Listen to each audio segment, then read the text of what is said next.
think when people are trying to be successful, trying to do something, when they get momentum, a lot of people tend not to reinvest back into whatever they're doing to upgrade it. But I think that's where a lot of people fall down. I think it's very important. I was listening to, you know what, I'm not even going to say the song. I'm going to show you a picture of this album artwork.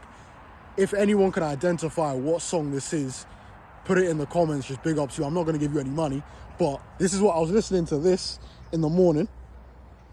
Yeah, whatever. If you know what that is, you know what it is. It's a song by a rapper. I'm not going to say who. Listening to that this morning, and then the guy was like, a real hustler loses money just to go get some more. And it made me kind of think, whatever you're doing, whether that's, even for example, me, I mean, I'm recording this on an iPhone. I already had an iPhone 15 anyway, but it's got a good camera and that kind of helps.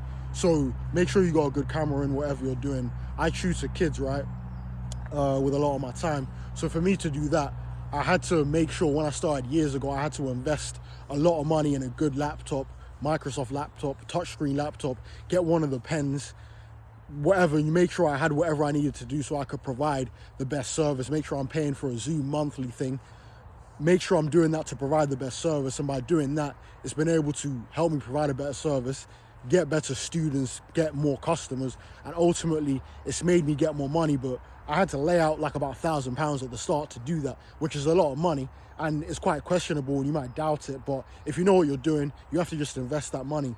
Even a lot of the time I like to buy stuff, I like to resell it as well, but to do that, to send off packages, I got to spend a lot of money buying boxes, padded envelopes, sellotape and all of those things from Amazon. I need to pay money to actually buy the stuff off people.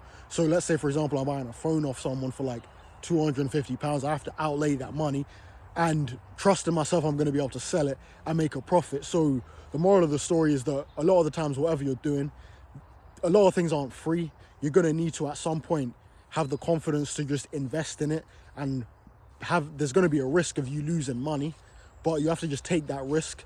And the bigger the risk you're willing to take, the more likely whatever you're doing is going to be successful.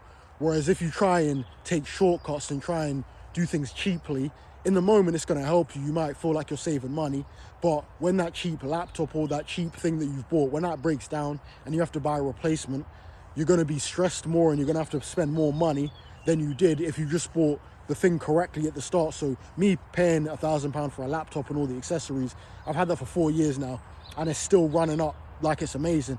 Whereas if I had bought a cheaper one for, let's say, £300-400, let's say that broke down or it wasn't as good, I would have got less customers, would have had to buy a new one.